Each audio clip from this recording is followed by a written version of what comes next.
In today's video, I'm going to teach you how to group layers in Figma. Start by opening your design in Figma and navigating to the area you want to work on. It can help to zoom in slightly so you can clearly see the elements you plan to group. Make sure the Layers panel is visible on the left. Seeing your structure while you work makes selection and renaming much easier. Next, select the layers you want to group. There are several easy ways to do this. On the canvas, click and drag your cursor to draw a selection marquee over the objects you want. Everything fully inside that marquee will be selected. If you prefer to be more precise, you can hold Shift and click individual objects directly on the canvas to add or remove them from your selection. You can do the same in the Layers panel. Click the first layer you want, then hold Shift and click the last one to select everything in between.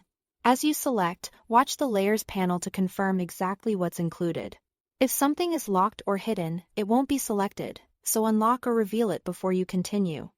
Once you've got the right set of layers selected, it's time to group them. The fastest way is the keyboard shortcut. On a Mac, press Command+G. On Windows, press Ctrl+G. If you prefer using the mouse, right-click anywhere on the selected layers and choose Group Selection. You'll see a new group appear in the Layers panel, and on the canvas the selection will now move and scale together. This makes it easy to keep related elements like a button's text and background or a card's image and description together when you reposition or resize them. To keep your file tidy, rename the group right away.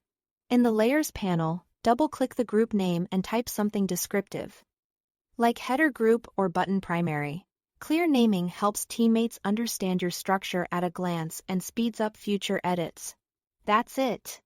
Thanks for watching.